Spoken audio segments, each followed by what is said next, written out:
Yeah, true. Let's invite also Masaki to our discussion. Masaki, you also worked a lot with public space in your project, Be Here. I wanted to ask you in terms of the audience, was it accessible like 24/7, or they had to rent a dedicated iPads or which devices you had there? It's a decision depend on the specs of a commodity. In this time, we focused on to just about to use Apple iPad, but also we already uploaded our software at the App Store. Everybody can download, but there is two different software. One software can be seen everywhere. You can locate one or two models, invite into your room. This is easy, but as I told you, nearly 200 figures were located in front of the museum. This version is specialized the exact location. So this second software only can be seen at the exact location. But after we made it, even iPhone 13 Pro cannot run properly. The CPU power is less than we imagined. Only iPad Pro can run properly. Yeah. This is the situation. And also, this is a big discussion. Most advanced technology and software were always delivered from big company, like a Google or Apple, Android or iPhone. This is the situation. So when we think about, of course, we can make a special hardware by myself, but usually these only can use in laboratory. So in my case, I love your saying, like, of course I can do myself. You are great. Yeah, that's a good. That's for a the spirit, show. yes. Yeah. Experimentation, but like this size of show, and especially for the show is for the public, so we have to be careful about to choose the technology which must be matured. Otherwise, everything will lose. Nothing, people will see nothing. Out of order. Out of order, yeah. We have danger. to avoid the plate out of order. Then we need to rely on a big company. Yeah, as Irini said, this is the typical situation we are facing.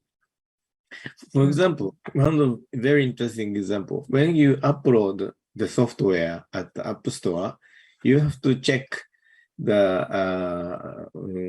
to categorize your application.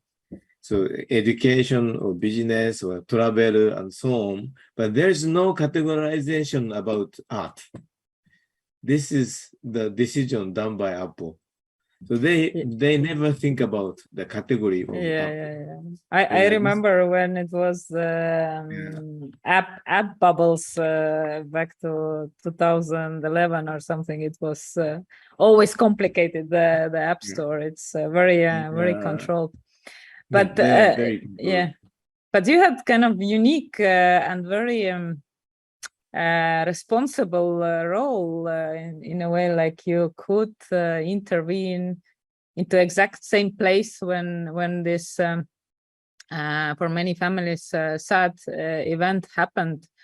How difficult it was, and were you surprised about the reactions of the people when they could experience this? Because I guess many ghosts were suddenly released from the memories, right? So, or how did you, what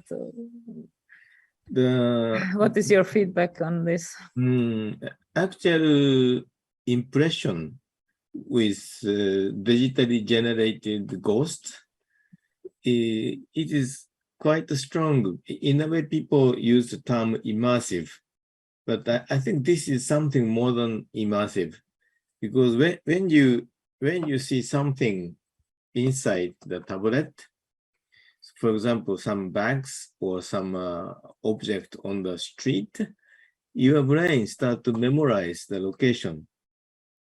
And also, if you see, for example, like you saw the MP over there, but when you look the other side, your brain still memorize the location of the MP. So all the three-dimensional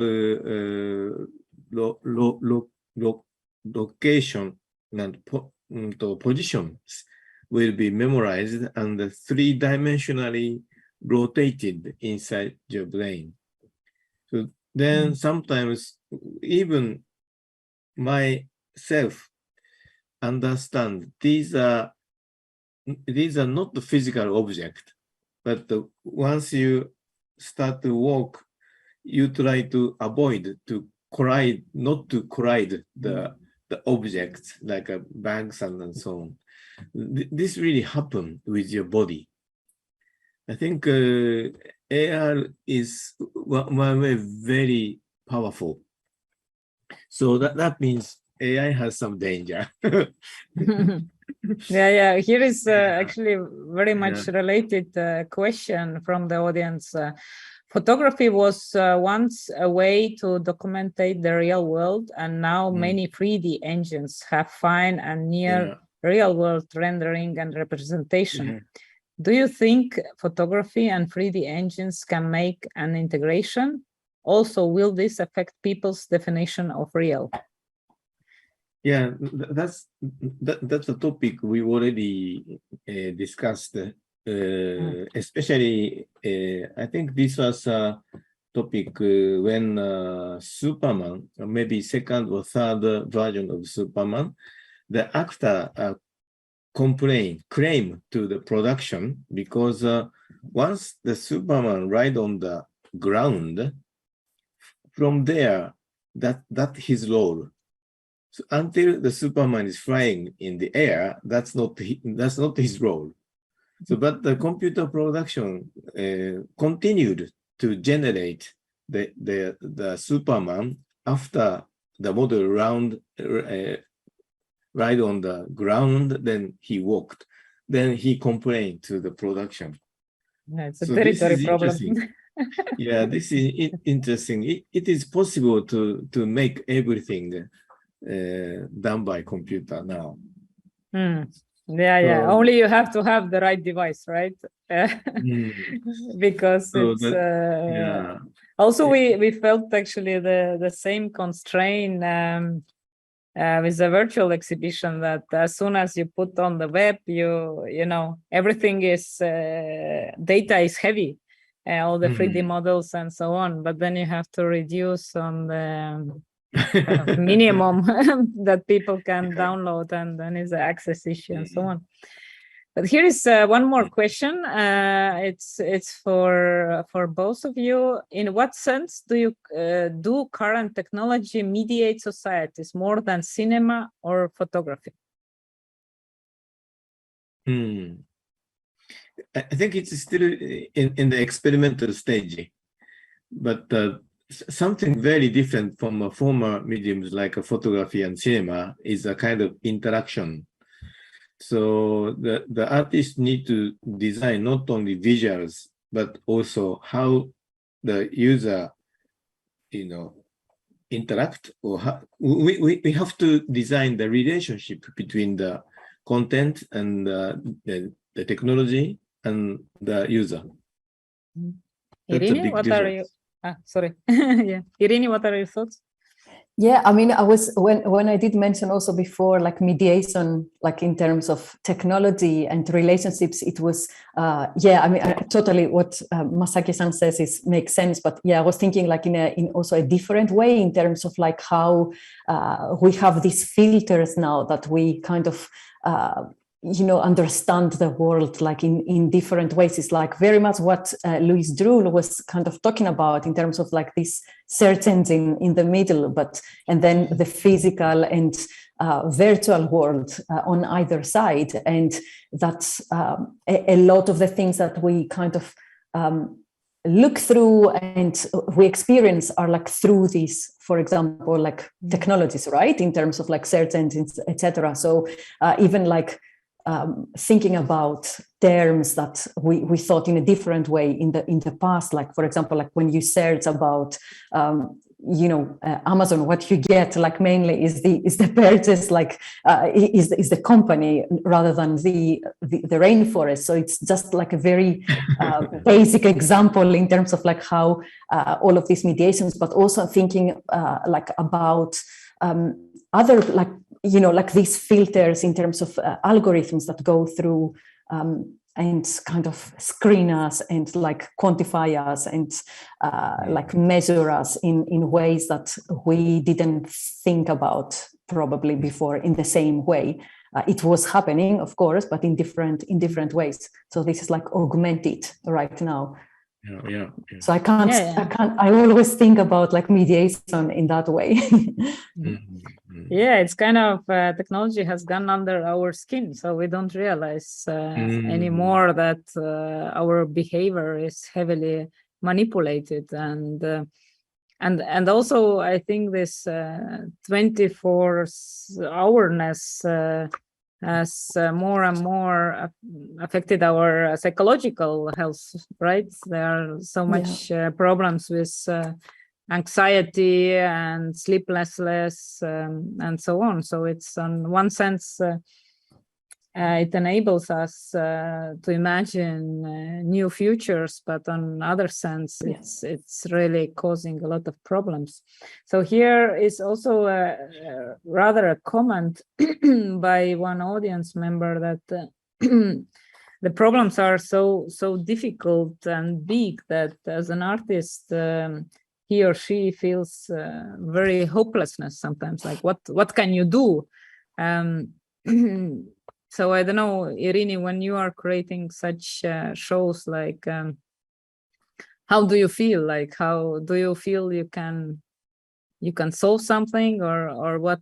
How you contribute towards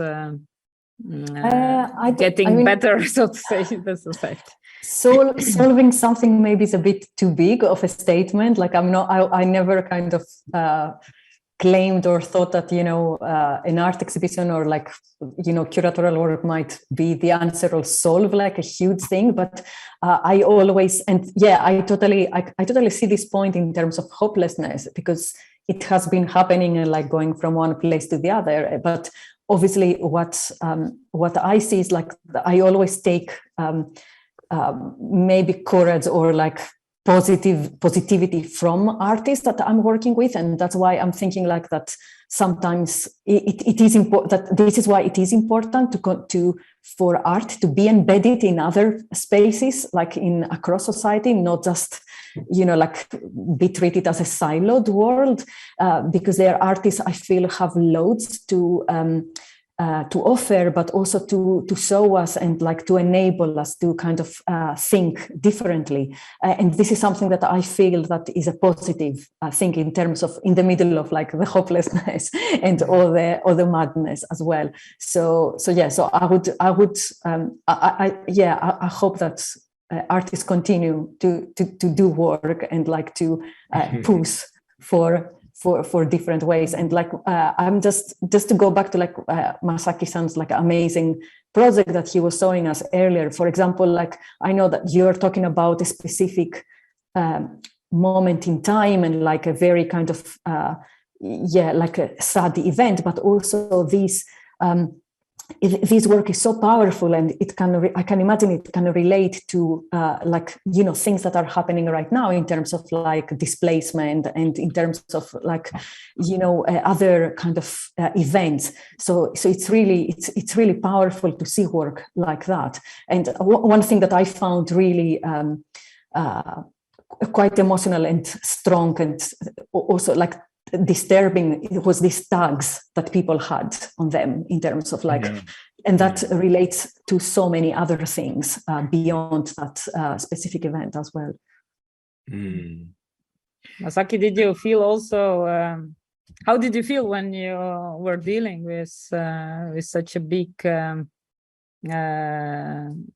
heavily loaded topic, so to say?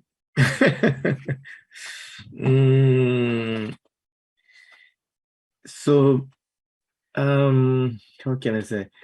I have been working quite a lot in Europe, so I can understand the concept how to deal with art, especially in Europe. So that's why I was invited many times from Europe, because my work is, most of the case, my work is quite experimental, about to check the condition of the medium. That's one of the important role of my media art piece. But I don't know why, but about 4 or 5 years ago, I was invited to realize one project in Hong Kong. This was first time to use augmented reality with the topic of history there. Then I recognized, as I told you, so the history and the medium is quite interesting topic. It's a new technology. We don't know much yet. Even, the word and writing is very new. When we look about our human history, so it started just 3,000 or 4,000 or 5,000 years before we start to write down. So with very high speed, we added so many different mediums to memorize something and also retrieve it from there. Like a book is one of the symbolic object. So I think there are a lot of interesting opportunity to deal with these new media with the topic of history. Then, of course, as you know, the history were written by the power. But we have opportunity to fight against these single history. So I really wanted to focus not about the bold history. I really wanted to collect many individual different stories. That's very important topic when I produce this production. So it's really fun in a way to hear about each different stories and try to reflect these into one place, and people can trace each different stories. So I think we do not have to be pessimistic. Still, we have another interesting topics even inside these new medias. That's a good point. Yeah.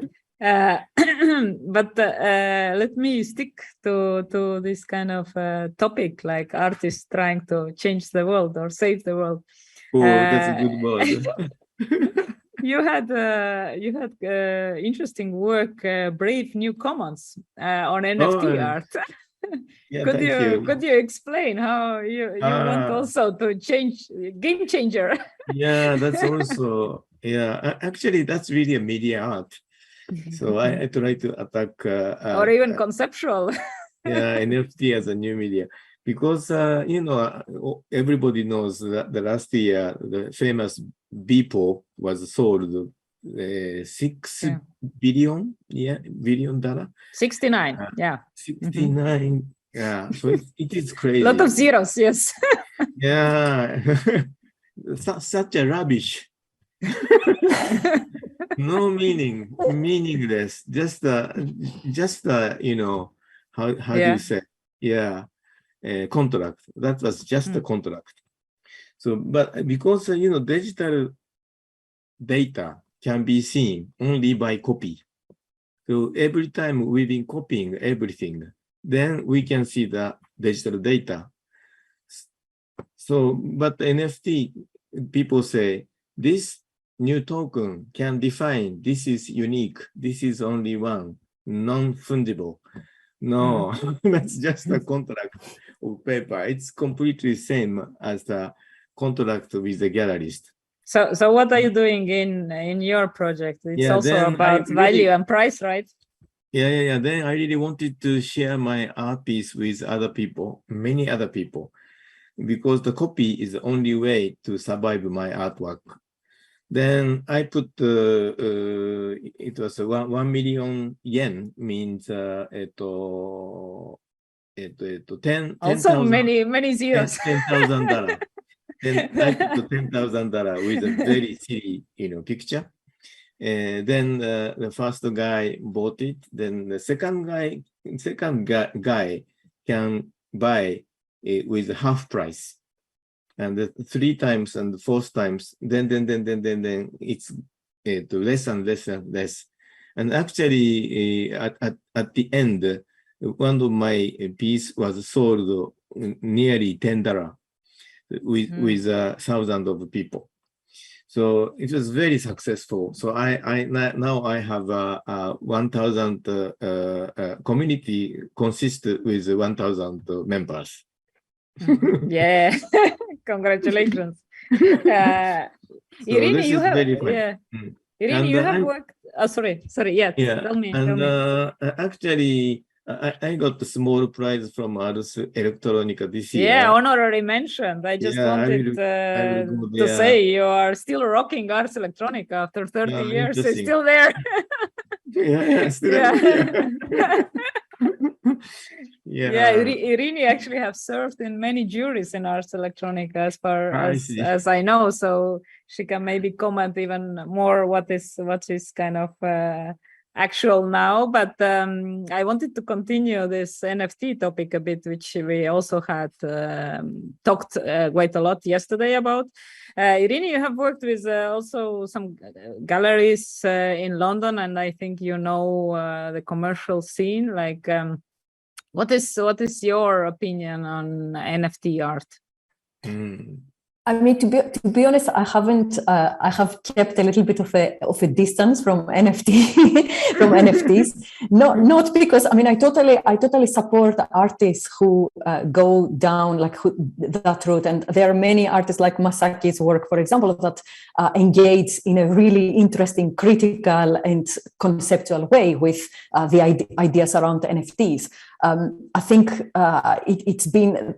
Yeah, I know like some artists were talking yesterday about their work, and there are many artists that I totally respect, and they've kind of, they've been doing really interesting work. I'm one issue that I have with NFTs is the underlying system, like behind it, and that doesn't really, to be honest, it doesn't put to the front artist, or it doesn't really care about the art so much. It's very much about like tokenization and the financial kind of part of that, and it's which is fine. And I was always like pro, like obviously artists have to make money from their work, but it's just like the idea like of NFTs outside the artistic world, which is it's a small part of that.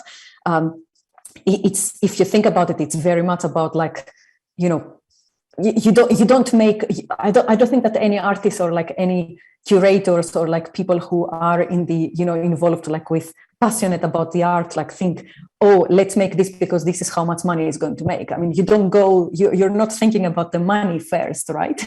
So, and it's very much this idea of like, the finance as the first, or like the money making, or the token, reducing something to a token that I have like kept a distance from. But that's not to say that I'm not saying that I'm against NFTs, or like that we should not engage with NFTs. It's just like how artists do that, basically. Yeah, yesterday we had guest speaker Seifert. He's the founder of DX Hash platform, and I like that.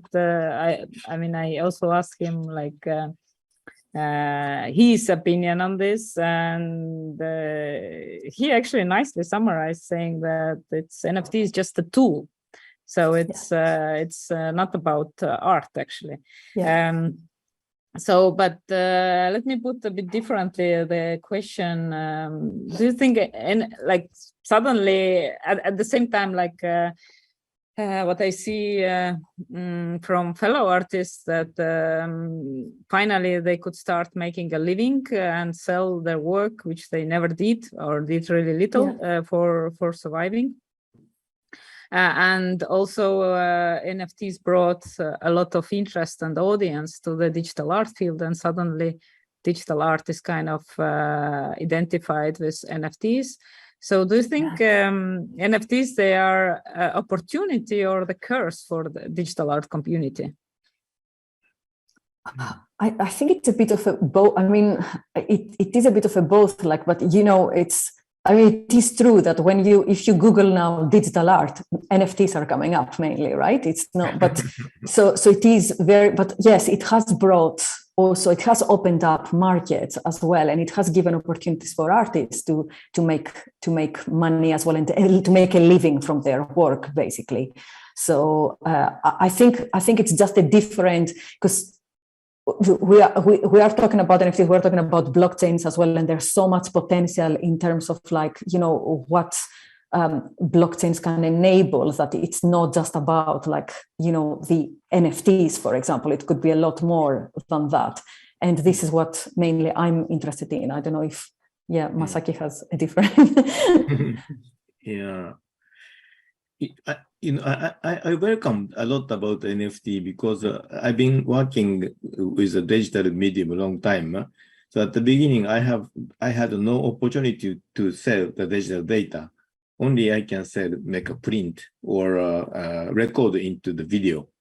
So now I can sell the digital data by using NFT. This is very happy.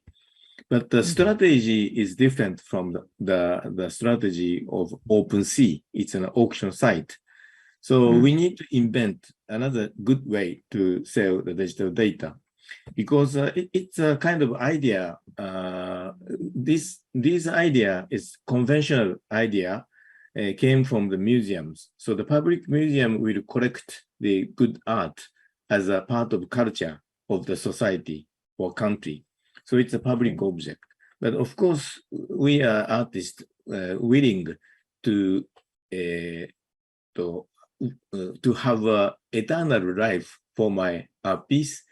So that means we should put it as a public sphere. So there is another idea about the public domain software movement. So I think it's good to put my art piece in the public domain, or CC, CC, oh, I forgot. Common. Common interest. But actually, when I put my art piece into public domain, everybody can copy and everybody can use, but I cannot earn anything. So I think I would like to. We need to invent alternative structure using an NFT. So we need to make it, and we need to start to deal with the system. Yeah, well, very simple, very natural. The system is really causing sometimes a lot of problems. Like you mentioned, OpenSea. It's Ethereum. Ethereum is energy expensive, money-wise expensive, energy-wise expensive, but still a very big platform. Ecology is a crucial issue when we talk about modern technology, and I really liked this work what Irini you showed from your exhibition Kimchi and Chips, where they use the solar energy. Luckily you were in Athens. you could get some performance out of it, and yeah, I think maybe this is. Do you think this might be a future that we maybe we have to put a stop on this unlimited enjoyment or consumption or even work, because although humanity was promised with modern technology, we will need to work less, but we see actually opposite. So what is the sense actually in the end, like to kind of fight for this innovation if our living standards, they go down actually? So yeah, I don't know, I don't want to finish with such a kind of pessimistic note, but maybe your future visions in terms of how we can get out from this ecological crisis, there would be and still enjoy technological development. Maybe we should just use it for some other things, or do you have any ideas, any messages, thoughts, or? Yeah. Oh yes, please go ahead. No, please go ahead. Sorry. Yeah. Okay. So yeah. So I thought basically that I don't think we can say that we will stop producing things, but we are very much part of this problem as well, in terms of like as curators and artists, and the art world is kind of definitely contributing to this with like all the moving around the world, but we have like the resources to develop like extraordinary things. I mean, we've been developing like innovative work and technologies for a long time. So we can definitely do things differently and produce in different ways. And there's already like loads of artists, but also designers and inventors who develop like new ideas for like consuming less and energy as well. It's just that this has not come through like the mainstream, or like it's not like a widely kind of accepted yet. And I think this is why we need probably to hear more like good stories like that, and to inject like more kind of ways of working like that. I mean, yeah, Kimchi and Chips is a great kind of example, but of course there are many other artists who are doing like really interesting work in terms of exploring how they develop like work with like less energy, or like less like natural resources. So yes, I think we definitely have the means to do that. It's just like why can we not do it? It's a bit pity. It's a bit pity because we don't have a Yukufui here. Yeah, He is I agree. Yeah, specialist about this kind of questions. And one of the book dedicated the concept of cosmotechnology. Cosmotechnology, yeah. That's quite very interesting. And according to this type of discussion, artist has a very, very important role, make diversity. So, also, Bernard Stiegler, it's a French philosopher, is talking about negentropy. So everything entropy is high, then the chaos is coming. But only artists can make anti-entropy, make something. Means negentropy. So artist role is more important rather than before. That's my understanding from these two important philosophers. Yes, totally agree. So Viva Art, maybe we can close with this statement. There are a lot of complex topics, and I want to all thank you that you gave such a wonderful presentation, and also were willing to share your ideas and opinions on these concepts and questions were asked. So thank you very much. Yeah, I think this is also very important, because this symposium was organized in Hong Kong, not really Hong Kong, the Shenzhen in China. So I really hope Asian ideas can be a gift for the future. Yeah, in let's those hope so. industries, Yeah. the political situation in China is not acceptable, but there are a lot of interesting ideas in all the time. So we can develop excavate. Extract and Yeah. excavate. Yeah. Yeah. Well, We it's extract ideas, not the yeah, materials. there is not anymore, like, let's say, one-way knowledge transfer. So we can profit and enjoy that. Yeah. But I want to thank all the audience. So I have Thank a you. pleasure to Thank you. close this symposium, and our exhibition Electric Dreams will remain open until the end of June. So you can you have really long time to enjoy it. And also we will put video archives on, and you can watch the rest of the presentations if you haven't seen it. So today was with me Rini Papadimitriou and Masaki Fushihata and me, Barbara Gulyaeva. So I wish you all good day or good night, and please visit also Computational Media and Arts website. As was told before, we have open positions in faculty and also accepting PhD students if you want to come and study with us. Okay, thank you so much, all the speakers and also the artists, and Thank you. bye. Thank you, Barbara. Bye.